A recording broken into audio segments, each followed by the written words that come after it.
Good morning to all of you. कल के video explanation में हमने हमारा जो चैप्टर चल रहा था नाइट्रोजन कंटेनिंग कंपाउंड यानी कि नाइट्रोजन युक्त यौगिक, उसका लास्ट टॉपिक एनिलीन कंप्लीट कर लिया था। वो चैप्टर हमारा कंप्लीट हो चुका है। उससे रिलेटेड जो बचे हुए नोट्स हैं वो आपको जल्दी ही सेंड कर दिए जाएंगे। जो आपके एग्ज़ाम में नोट्स आ रहे हैं वहाँ तक के नोट्स आपको सेंड करे जा चुके हैं। केवल एक टॉपिक नहीं सेंड किया गया है, वो है एथिल अमीन। तो उसके नोट्स के लिए परेशान मत होइए, आपको आपके नोट्स जो हैं वो बहुत जल्दी सेंड कर दिए जाएंगे। अब जो हमारा नेक्स्ट टॉपिक हम स्टार्ट करने जा रहे हैं वो है अल्कोहल, ईथर एंड फिनॉल, जिसमें से पहला टॉपिक है अल्कोहल एंड ईथर से रिलेटेड। देन इसके बाद हम पढ़ेंगे फिनॉल के बारे में। तो जान लेते हैं सबसे पहले कि अल्कोहल और ईथर में हमारा सिलेबस रिड्यूस होने के बाद हमें क्या क्या पढ़ना है। तो सबसे पहले तो हमें अल्कोहल का इंट्रोडक्शन पढ़ना है, यानी कि अल्कोहल का जो परिचय है वो पढ़ना है। इसके बाद क्लासिफिकेशन ऑफ अल्कोहल यानी कि अल्कोहलों का वर्गीकरण। देन नोमेनक्लेचर ऑफ अल्कोहल यानी कि अल्कोहलों की नामकरण पद्धति, IPAC नेमिंग जिसमें आपको पढ़नी है। उसके बाद नेक्स्ट टॉपिक होगा आइसोमेरिज्म इन अल्कोहल यानी कि अल्कोहल में समावयवता। Then general method of preparation of monohydric alcohols. जो मोनोहाइड्रिक अल्कोहल्स होते हैं आपके सिलेबस में दो हैं, मेथिल अल्कोहल और एथिल अल्कोहल। तो उनसे रिलेटेड जो मेथड ऑफ प्रिपरेशन है वो आप यहाँ पर पढ़ेंगे।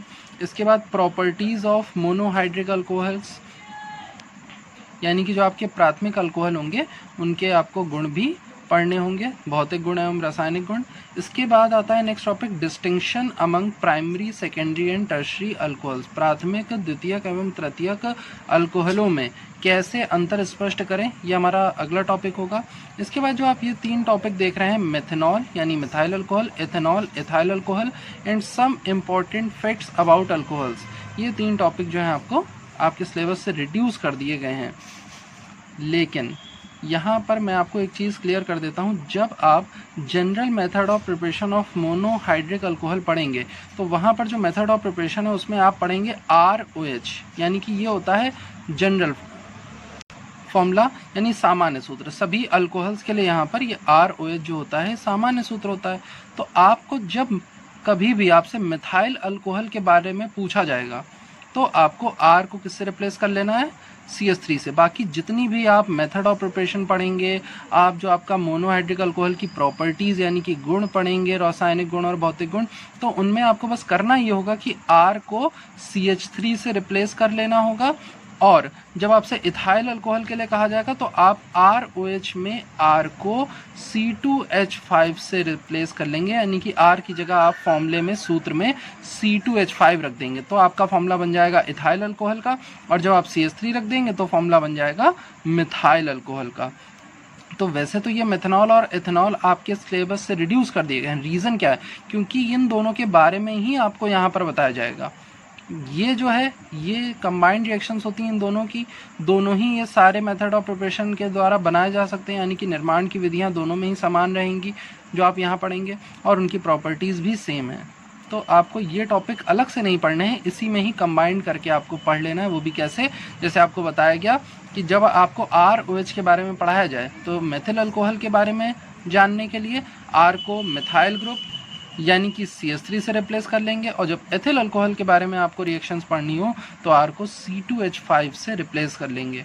तो जब आपको एक्सप्लेनेशन किया जाए या कभी एग्जाम में मेथिल अल्कोहल या एथिल अल्कोहल से रिलेटेड क्वेश्चन दिया जाए तो कोई मुझसे ये आके नहीं कहेगा कि सर ये टॉपिक आपने पढ़ाया नहीं, या बोर्ड में भी आपके पास अगर क्वेश्चन आता है तो आप ये नहीं कहेंगे कि सर ये टॉपिक पढ़ाया नहीं गया था।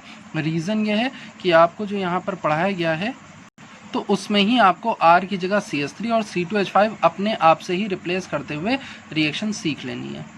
ओके, तो अब स्टार्ट करते हैं हमारा चैप्टर अल्कोहल, जिसमें इसका इंट्रोडक्शन और क्लासिफिकेशन ऑफ अल्कोहल। तो सबसे पहला पॉइंट ये आता है कि आखिर अल्कोहल होते क्या हैं। जैसे कि हमसे पूछा गया था कि अमीन्स क्या होते हैं, तो हमने कह दिया कि ये अमोनिया के व्युत्पन्न होते हैं, अमोनिया के डेरिवेटिव्स होते हैं। हमसे पूछा गया कि हेलो एल्केन्स क्या होते हैं, हेलो अरीन क्या होते हैं, तो हमने कहा ये हेलोजन डेरिवेटिव होते हैं, हेलोजन व्युत्पन्न होते हैं हमारे एल्किल ग्रुप के, एल्किल समूह के। उसी प्रकार से अल्कोहल क्या होते हैं, तो अल्कोहल क्या होते हैं, इस प्रश्न का जो उत्तर है, इस क्वेश्चन का जो आंसर है वो दो पार्ट में दिया जाता है। सबसे पहले कहा जाता है कि alcohols are the mono alkyl derivatives of water, यानी कि अल्कोहल जल के मोनो एल्किल व्युत्पन्न होते हैं। मोनो एल्किल व्युत्पन्न होने से मतलब यहाँ पर ये कि आपके पास वाटर का फॉर्मूला होता है H bond O bond H, H2O formula होता है, इस तरह से हम लिख सकते हैं। तो इसमें से किसी एक हाइड्रोजन को हटाकर उसकी जगह पर कोई एक एल्किल समूह जोड़ दिया जाए। एल्किल समूह को दर्शाते हैं R से। तो कह रहे हैं कि एक हाइड्रोजन को हटाकर उसकी जगह एक एल्किल ग्रुप जोड़ दिया जाए। एक ही क्यों जोड़ना है? क्योंकि इन्होंने कहा मोनो, मोनो का मतलब होता है सिंगल, तो फॉर्मूला बन जाएगा ROH और इसी को हम कहते हैं अल्कोहल। इसीलिए कहा गया कि mono alkyl derivatives of water क्या कहलाते हैं? अल्कोहल कहलाते हैं, यानी कि अल्कोहल जल के मोनो एल्किल व्युत्पन्न कहे जाते हैं। और यहाँ पर इन्होंने करके भी वही दिखाया है, एक R जोड़ दिया और एक हाइड्रोजन हटा दिया तो हमें हमारा अल्कोहल प्राप्त हो गया। जबकि दूसरा कॉन्सेप्ट, दूसरा पॉइंट क्या कहता है कि हाइड्रोक्सी डेरिवेटिव्स ऑफ हाइड्रोकार्बन, यानी कि जो हमारे अल्कोहल होते हैं वह हाइड्रोकार्बन के हाइड्रोक्सी व्युत्पन्न होते हैं। अब हाइड्रोकार्बन के हाइड्रोक्सी व्युत्पन्न कैसे प्राप्त कर सकते हैं हम? तो हमने यहाँ पर देखिए सबसे पहले पहला जो हमारा सबसे फर्स्ट हाइड्रोकार्बन होता है मीथेन, उसका मैंने स्ट्रक्चर बनाया। एक कार्बन है, चारों वैलेंसी जो है वो 4 हाइड्रोजन से मैंने क्या करा दिया, यहाँ पर सेटिस्फाई करा दिए। 4 संयोजकताओं में मैंने 4 हाइड्रोजन लगा दिया। हमारा मीथेन का स्ट्रक्चर है। तो इस मीथेन के स्ट्रक्चर में जो आप 4 हाइड्रोजन देख रहे हैं उनमें से किसी एक हाइड्रोजन को हटाकर आपको क्या लगा देना है? OH ग्रुप लगा देना है, यानी हाइड्रोक्सिल ग्रुप लगा देना है। तो ये क्या कहलाएगा? हाइड्रोक्सी डेरिवेटिव ऑफ हाइड्रोकार्बन, यानी कि हाइड्रोक्सिल व्युत्पन्न किसका? आपके हाइड्रोकार्बनों का। तो हमें हमारा अल्कोहल जो है प्राप्त हो जाता है। यहाँ पर देखिए स्ट्रक्चर मैंने यहाँ पर जब बनाया, पर ये कार्बन होगा 1 2 3, ये 3 हाइड्रोजन वैसे ही रहे और एक कार्बन में हमने यहाँ क्या लगा दिया? OH group. तो देखिए फॉर्मूला क्या बन गया? CH3OH। तब भी तो क्या मिला? हमें अल्कोहल ही प्राप्त हुआ। तो इसलिए अल्कोहल्स क्या होते हैं? या तो हम इन्हें कह सकते हैं mono alkyl derivatives of water, जल के मोनो एल्किल व्युत्पन्न जिसमें एक हाइड्रोजन हटाकर उसकी जगह एक एल्किल समूह लगा दिया जाता है, या फिर हाइड्रोक्सी डेरिवेटिव्स ऑफ हाइड्रोकार्बन, यानी कि हाइड्रोकार्बन के हाइड्रोक्सी व्युत्पन्न जिसमें से हाइड्रोकार्बन में से कोई भी एक हाइड्रोजन हटाकर उनकी जगह एक एल्किल ग्रुप आप लगा देंगे। एक ही क्यों लगा रहे हैं? रीज़न मैंने बताया, क्योंकि हमारे सिलेबस में मोनो एल्किल डेरिवेटिव्स ही हमें पढ़ने हैं। नेक्स्ट पॉइंट है क्लासिफिकेशन ऑफ अल्कोहल्स, यानी कि अल्कोहल्स का वर्गीकरण। जो अल्कोहल होते हैं उनका हम वर्गीकरण करने जा रहे हैं, उनको क्लासिफाई करने जा रहे हैं। तो हम इसका क्लासिफिकेशन मेन 2 बेसिस पे, यानी कि मुख्यतः 2 आधार पर कर सकते हैं, जिसमें से पहला है हमारा on the basis of nature of hydrocarbon part. Alcohol होता है ROH, जिसमें ये आपका हाइड्रोकार्बन पार्ट होता है, ये हाइड्रोक्सी पार्ट होता है। तो कह रहे हैं पहला जो हमारा क्लासिफिकेशन है, जो पहला वर्गीकरण है, वो डिपेंड करेगा किस पर? हमारे हाइड्रोकार्बन वाले पार्ट पर। और इसके आधार पर हमारे अल्कोहल 2 तरह के हो सकते हैं। पहला हो सकता है सैचुरेटेड अल्कोहल, जिन्हें कहा जाता है संतृप्त अल्कोहल, और दूसरा हो सकता है अनसैचुरेटेड अल्कोहल, जिन्हें हम कहते हैं असंतृप्त अल्कोहल। आपने अपने हाइड्रोकार्बन्स भी 2 तरह के पढ़े हैं, एक सैचुरेटेड हाइड्रोकार्बन यानी कि संतृप्त हाइड्रोकार्बन पढ़ा है, और दूसरा पढ़ा है आपने असंतृप्त हाइड्रोकार्बन। क्या होता है थोड़ा सा याद दिलाते हैं। जब कार्बन और कार्बन के बीच में सिंगल बॉन्ड बने, जहाँ पर एकल बंध बने, वो होता है सैचुरेटेड हाइड्रोकार्बन यानी कि संतृप्त हाइड्रोकार्बन। और जब हमारे कार्बन कार्बन के बीच डबल या फिर कार्बन कार्बन के बीच ट्रिपल बॉन्ड बनता है तो उनको कहते हैं अनसैचुरेटेड या फिर असंतृप्त हाइड्रोकार्बन। तो आपके अल्कोहल में जो आपका R समूह होगा, जो एल्किल समूह होगा, उसमें जो कार्बन उपस्थित है, अगर उन कार्बन के बीच में सिंगल बॉन्ड बन रहा है, सिर्फ एकल बंध बन रहा है, तो ऐसे अल्कोहल को सैचुरेटेड अल्कोहल कहा जाता है। तो these alcohols are derivatives of saturated hydrocarbons. संतृप्त अल्कोहल क्या होते हैं? तो ये अल्कोहल संतृप्त हाइड्रोकार्बन के व्युत्पन्न माने जाते हैं, जैसे कि methyl alcohol, formula CH3OH, CH3CH2OH, ethyl alcohol, और CH2OH बॉन्ड CH2OH। 2 कार्बन अगर हैं भी तो उसमें भी सिंगल बॉन्ड, नाम पड़ जाएगा एथिलीन ग्लाइकॉल। तो ये होते हैं पहला हमारा क्लासिफिकेशन सैचुरेटेड अल्कोहल में। दूसरा है अनसैचुरेटेड अल्कोहल। इनमें क्या होगा? इनमें जो हमारा R वाला पार्ट होगा, जो हाइड्रोकार्बन वाला पार्ट है, वो कैसा होगा? असंतृप्त होगा, यानी कि अनसैचुरेटेड होगा। कार्बन कार्बन के बीच या तो डबल या तो ट्रिपल बॉन्ड पाए जाएंगे। तो these alcohols are derivatives of unsaturated hydrocarbons and carbon chain in these alcohols contain unsaturated bond. जो असंतृप्त अल्कोहल होते हैं वे असंतृप्त हाइड्रोकार्बन के व्युत्पन्न होते हैं तथा इनमें जो कार्बन की श्रृंखला होती है, इन अल्कोहल्स में कार्बन की जो श्रृंखला होती है उनमें असंतृप्त बंध जो कि हमारे डबल और ट्रिपल यानी कि द्विबंध या त्रिबंध पाए जाते हैं। जिसका एग्जाम्पल देख लीजिए, विनाइल अल्कोहल, एलिल अल्कोहल, ये इसके क्या होते हैं, एग्जाम्पल होते हैं। तो पहला हमारा जो वर्गीकरण था वो था हाइड्रोकार्बन के प्रकृति के आधार पर यानी कि हाइड्रोकार्बन के नेचर के बेसिस पर। दूसरा हमारा जो क्लासिफिकेशन है वो है on the basis of number of hydroxyl group. जो ROH फॉर्मूला आप यहाँ पे देख रहे हैं, इसमें जो हाइड्रोकार्बन वाला पार्ट है इसका हमने क्लासिफिकेशन देख लिया। अब बात आती है कि जो ये OH वाला पार्ट है ये कितने जुड़े हुए हैं। जो आपका एल्किल पार्ट है, जो एल्किल समूह, उससे एक हाइड्रोक्सी ग्रुप जुड़ा हुआ है, दो हाइड्रोक्सी ग्रुप जुड़े हुए हैं या दो से ज़्यादा हाइड्रोक्सी ग्रुप जुड़े हुए हैं, इस बात पर ही निर्भर करेगा हमारा अगला वर्गीकरण। तो इसके आधार पर जो सबसे पहला अल्कोहल है वो है मोनोहाइड्रिक अल्कोहल। इसे हिंदी में भी मोनोहाइड्रिक अल्कोहल कहा जाता है। और मोनोहाइड्रिक अल्कोहल ऐसे अल्कोहल होते हैं जिनमें केवल और केवल एक OH ग्रुप क्या होता है, उपस्थित होता है, यानी कि एक OH समूह उपस्थित होने की वजह से ही इन्हें मोनोहाइड्रिक अल्कोहल कहा जाता है। और इनका सामान्य सूत्र होगा CnH2n+1 और OH। तो देखिए एक सिंगल OH ही इनमें आएगा। एग्जाम्पल इसमें CH3OH यानी कि मेथिल अल्कोहल इसका एक एग्जाम्पल हो सकता है। C2H5OH जो कि एथिल अल्कोहल होता है वो हमारा दूसरा इसका एग्जाम्पल हो सकता है। तो इन सब में मतलब ऐसे जितने भी अल्कोहल जिनमें केवल एक OH ग्रुप उपस्थित होता है उन्हें मोनोहाइड्रिक अल्कोहल कहा जाता है। इसके बाद हम अपने मोनोहाइड्रिक अल्कोहल को फिर से तीन कैटेगरी में डिवाइड कर सकते हैं, यानी कि तीन भागों में इन्हें विभाजित कर सकते हैं। क्या है वो तीन भाग, देख लेते हैं। पहला भाग होगा प्राइमरी अल्कोहल, जिन्हें 1 डिग्री अल्कोहल या फिर प्राथमिक अल्कोहल कहा जाता है।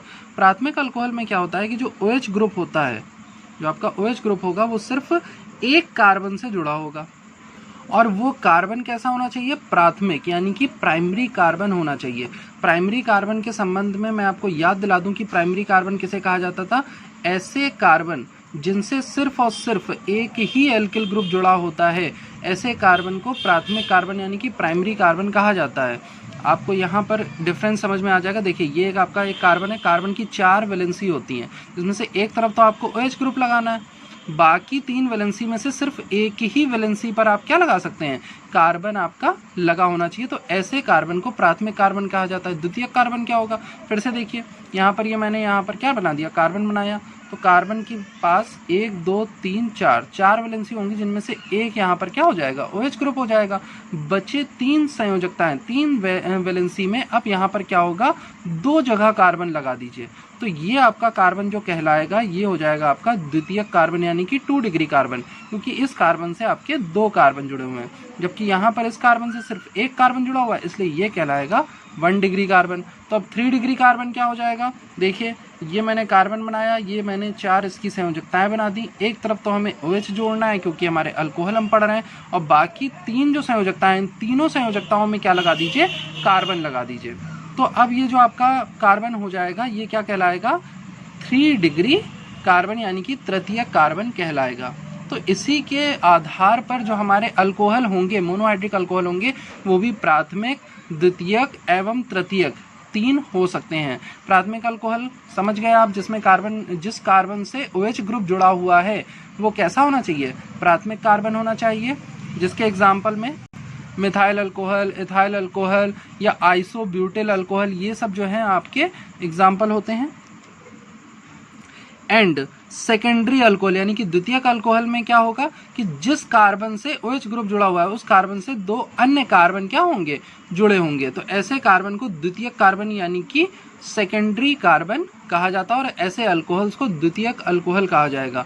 नाम क्या हो सकता है इसका, आइसोप्रोपिल अल्कोहल इसका उदाहरण हो सकता है, या सेकेंडरी ब्यूटिल अल्कोहल इसका उदाहरण हो सकता है, यानी कि द्वितीयक ब्यूटिल अल्कोहल। वहीं पर तृतीयक अल्कोहल यानी 3 डिग्री अल्कोहल या टर्शियरी अल्कोहल क्या होंगे, जिनमें जिस कार्बन से OH ग्रुप जुड़ा हुआ है, OH समूह जुड़ा हुआ है, उससे 3 एल्किल समूह जुड़े हों तो ऐसे कार्बन को टर्शरी कार्बन या तृतीयक कार्बन कहा जाता है और ऐसे अल्कोहल को टर्शरी अल्कोहल या फिर तृतीयक अल्कोहल कहा जाता है। इसका उदाहरण क्या हो सकता है? टर्शरी ब्यूटिल अल्कोहल, तृतीयक ब्यूटिल अल्कोहल। तो ये थे आपके मोनोहाइड्रिक अल्कोहल के 3 विभाजन, यानी 3 part, primary, secondary and tertiary alcohol, प्राथमिक, द्वितीयक एवं तृतीयक अल्कोहल। इसके बाद जो हमारा दूसरा क्लासिफिकेशन हम पढ़ रहे थे, जो दूसरा बेसिस पढ़ रहे थे, नंबर ऑफ हाइड्रोक्सिल ग्रुप्स के आधार पर कि कितने हमारे हाइड्रोक्सिल समूह जुड़े हुए हैं, तो उसमें पहला था मोनोहाइड्रिक अल्कोहल, जिसके फिर से हमने 3 भाग पढ़े, प्राथमिक, द्वितीयक एवं तृतीयक। जो दूसरा भाग है वो है डायहाइड्रिक अल्कोहल। ये जो है इसमें क्या होंगे, इसमें 2 आपके हाइड्रोक्सी ग्रुप पाए जाएंगे, यानी कि जो आपके अल्कोहल में जो OH समूह होंगे वो कितने होंगे? 2 होंगे। जैसे कि देख लीजिए यहाँ पर CH2OH बॉन्ड CH2OH, इसका स्ट्रक्चर कुछ इस तरह का होता है, ये CH2OH होता है और ये बॉन्ड CH2OH, इसका नाम होता है एथिलीन ग्लाइकॉल। तो इसमें कितने हाइड्रोक्सिल ग्रुप प्रेजेंट है? देखिए 2। जो मोनोहाइड्रिक अल्कोहल आपने पढ़े थे उसमें एक ही OH ग्रुप उपस्थित होता था, एक ही OH समूह उपस्थित होता था, जबकि डायहाइड्रिक अल्कोहल में 2, यानी एक अणु में, एक मॉलिक्यूल में 2 OH ग्रुप प्रेजेंट होंगे। तो एक इसका एग्जाम्पल तो आपके सामने बना हुआ है, एथिलीन ग्लाइकॉल। दूसरा इसका एग्जाम्पल हो सकता है CH2OH bond CHOH bond CH3, यानी कि प्रोपेन 1,2 डायऑल। 3 कार्बन है, देखिए 1 2 3 कार्बन है श्रृंखला में, तो प्रोपेन हो जाएगा सारे, क्योंकि सिंगल बॉन्ड से जुड़े हुए हैं। और पहले और दूसरे कार्बन पर OH ग्रुप लगा हुआ है, तो इसलिए इसका नेमिंग हो गया प्रोपेन 1,2 डायऑल। तो ये हमारे होते हैं डायहाइड्रिक अल्कोहल, इनको हिंदी में भी डायहाइड्रिक अल्कोहल ही कहा जाता है।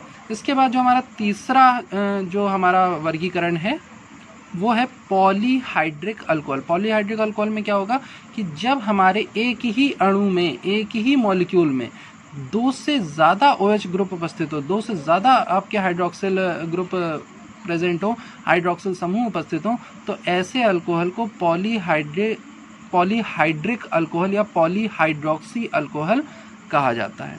जैसे इसका एग्जाम्पल देखिए यहाँ पर ग्लिसरॉल, इसका बहुत अच्छा एग्जाम्पल होता है। स्ट्रक्चर मैं बनाता हूँ, CH2OH bond CHOH bond CH2OH, ये आपका एक पॉलीहाइड्रोक्सी अल्कोहल होता है। इसके अलावा आपने 2 और इसके एग्जाम्पल पढ़े हुए हैं पॉलीहाइड्रोक्सी अल्कोहल के, अगर आपको याद आ रहा हो, ग्लूकोज और फ्रक्टोज। ग्लूकोज में 5 हाइड्रोक्सिल ग्रुप प्रेजेंट होते थे और फ्रक्टोज में भी 5 हाइड्रोक्सिल ग्रुप यानी 5 OH ग्रुप प्रेजेंट होते थे, तो वो भी पॉलीहाइड्रिक अल्कोहल के ही क्या होते हैं? एग्जाम्पल होते हैं। तो ये था हमारा क्लासिफिकेशन ऑफ अल्कोहल, यानी कि अल्कोहल का वर्गीकरण। अब इसे मैं हिंदी में एक्सप्लेन कर देता हूँ, देन उसके बाद कल हम इसमें नेक्स्ट जो पार्ट है हमारा, इनका नामकरण, इनकी समावयवता और बनाने की विधियाँ, वो हम पढ़ेंगे।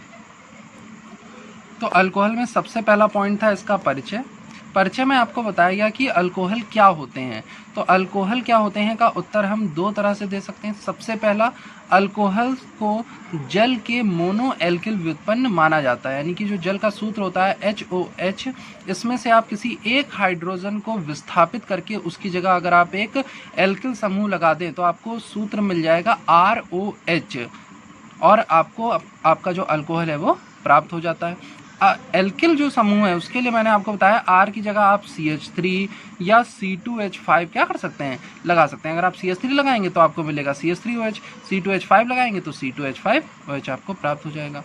दूसरा जो उत्तर है वो ये है कि अल्कोहल जो होते हैं वो हाइड्रोकार्बनों के हाइड्रोक्सी व्युत्पन्न होते हैं। मतलब कि जैसे अगर मैं यहाँ पर आपका पहला हाइड्रोकार्बन बनाऊँ जो कि होता है मीथेन, मीथेन में यहाँ पर 4 हाइड्रोजन जो होते हैं वो कार्बन की चारों संयोजकताओं में उपस्थित होते हैं। तो आप इसमें से किसी एक हाइड्रोजन को हटा करके उसकी जगह क्या लगा दो? OH ग्रुप लगा दो। ठीक है, जैसे आप OH ग्रुप लगा दोगे तो क्या बन जाएगा? वो अल्कोहल बन जाएगा। तो इसे कहते हैं हम कि अल्कोहल क्या होते हैं। तो पहला हो गया जल के मोनोएल्किल व्युत्पन्न या फिर हाइड्रोकार्बन के हाइड्रोक्सी व्युत्पन्न। इसके बाद नेक्स्ट टॉपिक आते हैं हमारा अल्कोहलों का वर्गीकरण में। तो अल्कोहलों को हम मुख्यतः दो तरह से, दो आधार पर वर्गीकृत कर सकते हैं। पहला आधार होता है हाइड्रोकार्बन भाग की प्रकृति के आधार पर। भाई आपके अल्कोहल का सूत्र होता है ROH। इसमें दो पार्ट हैं, एक आपका एल्किल समूह वाला पार्ट है, हाइड्रोकार्बन वाला पार्ट है, और दूसरा आपका हाइड्रोक्सिल समूह वाला पार्ट है। तो पहला जो हमारा वर्गीकरण है वो डिपेंड करता है हमारे R पर, कि आपका जो ये एल्केन वाला पार्ट है, जो हाइड्रोकार्बन वाला पार्ट है, उसकी प्रकृति कैसी है। क्योंकि आपने दो तरह के हाइड्रोकार्बन पढ़े हैं। पहला आपने पढ़ा है संतृप्त हाइड्रोकार्बन, दूसरा पढ़ा है असंतृप्त हाइड्रोकार्बन। संतृप्त हाइड्रोकार्बन ऐसे हाइड्रोकार्बन होते हैं जिनमें सिर्फ एकल बंध उपस्थित होता है। तो जब आपका जो R होगा वो आपका संतृप्त हाइड्रोकार्बन होगा, तो आपके जो अल्कोहल होंगे वो क्या कहलाएंगे, संतृप्त अल्कोहल। इन अल्कोहलों का हाइड्रोकार्बन भाग संतृप्त होता है, अर्थात ये संतृप्त हाइड्रोकार्बनों के हाइड्रोक्सी व्युत्पन्न होते हैं। इसका example methyl alcohol, ethyl alcohol, ethylene glycol, सब में जो कार्बन होगा वो सिंगल बॉन्ड से जुड़ा होगा। वहीं पर जो असंतृप्त अल्कोहल होते हैं उनमें जो R वाला पार्ट होगा वो किससे आपका रिप्लेस होगा, किससे विस्थापित होगा, किसी असंतृप्त हाइड्रोकार्बन से। और असंतृप्त हाइड्रोकार्बन किन्हें कहते हैं, जिनमें द्विबंध या त्रिबंध उपस्थित हों, यानी कि जो कार्बन है वो द्विबंध, डबल बॉन्ड या ट्रिपल बॉन्ड से आपस में जुड़े हों। ऐसे जो आपके अल्कोहल हैं वो क्या कहलाएंगे, असंतृप्त अल्कोहल कहलाते हैं। इनका उदाहरण देख लीजिए, CH2CHOH या फिर CH2CH2CH2OH, ये आपका विनाइल अल्कोहल है, और ये है आपका एलिल अल्कोहल, जो कि आपके असंतृप्त अल्कोहल के उदाहरण हैं। फिर दूसरा हमारा आधार आता है हाइड्रोक्सिल समूह की संख्या के आधार पर। जैसा कि मैंने बताया कि ROH सूत्र होता है, R के आधार पर तो आपने वर्गीकृत कर लिया। अब हम वर्गीकृत करने जा रहे हैं OH के आधार पर। ये कैसे करते हैं, तो इसके आधार पर हम तीन भागों में वर्गीकृत कर सकते हैं। पहला होता है मोनोहाइड्रिक अल्कोहल, दूसरा होता है डाइहाइड्रिक अल्कोहल, तीसरा होता है पॉलीहाइड्रोक्सी अल्कोहल। मोनोहाइड्रिक अल्कोहल में क्या होता है कि आपके एक अणु में, एक मॉलिक्यूल में सिर्फ एक OH ग्रुप क्या होता है, उपस्थित होता है, और इसका सूत्र होगा CnH2n+1.OH, यानी कि सिर्फ और सिर्फ एक हाइड्रोक्सिल ग्रुप उपस्थित होगा, तो उस अल्कोहल को मोनोहाइड्रिक अल्कोहल कहेंगे। जैसे इसका उदाहरण में आप ले सकते हैं CH3OH, यानी कि मेथिल अल्कोहल। अब हम हमारे मोनोहाइड्रिक अल्कोहल को फिर से तीन भागों में विभाजित कर सकते हैं। यह है प्राथमिक अल्कोहल, द्वितीयक अल्कोहल और तृतीयक अल्कोहल। यानी कि आपका जो OH ग्रुप जुड़ा हुआ है, जो OH ग्रुप है वो जिस कार्बन से जुड़ा होगा उस कार्बन की प्रकृति पर निर्भर करेगा, यानी कि वो कार्बन प्राथमिक कार्बन है, द्वितीयक कार्बन है या फिर तृतीयक कार्बन है। प्राथमिक, द्वितीयक या तृतीयक कार्बन क्या होते हैं, ये मैंने इंग्लिश में जब एक्सप्लेन किया है तो आपको वहाँ पर ये बात समझाई है, आप देख सकते हैं। और शॉर्ट में समझने के लिए याद रखिएगा कि जब आपके कार्बन से केवल एक एल्किल समूह जुड़ा हो तो उस कार्बन को प्राथमिक कार्बन कहते हैं। जब आपके कार्बन से दो एल्किल ग्रुप जुड़े हों, दो अन्य कार्बन जुड़े हों, तो उसे द्वितीयक कार्बन कहते हैं। और जब आपके कार्बन से तीन आपके अन्य कार्बन जुड़े हों तो उसे तृतीयक कार्बन कहा जाता है। और ऐसे कार्बन से जब आपका OH ग्रुप जुड़ा होगा वो तो तृतीयक अल्कोहल हो जाएगा, सेकंड में जुड़ा होगा सेकंड डिग्री में तो वो द्वितीयक अल्कोहल हो जाएगा। और अगर 1 डिग्री कार्बन से जुड़ा हुआ है आपका OH तो उसे हम कहेंगे प्राथमिक अल्कोहल। प्राथमिक अल्कोहल के उदाहरण में methyl alcohol, ethyl alcohol, isobutyl alcohol, ये इसके उदाहरण हो सकते हैं। जबकि द्वितीयक अल्कोहल के एग्जाम्पल में हो सकता है आइसोप्रोपिल अल्कोहल या फिर द्वितीयक ब्यूटिक अल्कोहल। अगर आप यहाँ पर ध्यान से देखें, जो OH ग्रुप है जिस कार्बन से जुड़ा है, इस कार्बन में दो आपके एल्किल ग्रुप, दो अन्य कार्बन जुड़े हुए हैं, तो ये कार्बन जो होगा ये क्या कहलाएगा, द्वितीयक कार्बन, यानी कि सेकेंड डिग्री कार्बन। इसी तरह से तृतीयक अल्कोहल का उदाहरण जो है वो है तृतीयक ब्यूटिल अल्कोहल। देखिए इसमें जिस कार्बन से OH ग्रुप जुड़ा हुआ है उस कार्बन से तीन अन्य कार्बन जुड़े हैं, तो इस कार्बन को हम कहेंगे 3 डिग्री कार्बन, यानी कि तृतीयक अल्कोहल। तो ये थे हमारे मोनोहाइड्रिक अल्कोहल के वर्गीकरण, यानी मोनोहाइड्रिक अल्कोहल के भाग। फिर आते हैं डाइहाइड्रिक अल्कोहल, यानी कि ऐसे अल्कोहल जिनमें एक अणु में 2 OH ग्रुप उपस्थित हों। जैसे कि एग्जांपल देखिए CH2OH बॉन्ड CH2OH, स्ट्रक्चर होगा इसका CH2OH बॉन्ड CH2 OH। तो इसमें एक ही अणु में 2 OH ग्रुप उपस्थित हैं, इसलिए इसको डाइहाइड्रिक अल्कोहल कहा जाएगा। और उसी तरह से पॉलीहाइड्रोक्सी अल्कोहल क्या होंगे, जिनमें एक ही अणु में 2 से ज़्यादा, 2 नहीं 2 होंगे तो डाई हो जाएगा, 2 से ज़्यादा OH ग्रुप उपस्थित हों। इसके उदाहरण में सबसे पहला उदाहरण हमारा ग्लिसरॉल, दूसरा उदाहरण जो है वो है आपका ग्लूकोज, और तीसरा उदाहरण है फ्रक्टोज। ग्लिसरॉल में 3 OH ग्रुप होते हैं, जबकि ग्लूकोज और फ्रक्टोज में 5-5 OH ग्रुप पाए जाते हैं। तो यहीं पर हमारा वर्गीकरण कंप्लीट होता है। कोई डाउट हो तो आप उस डाउट को क्लियर कर लेंगे। Okay class, thank you.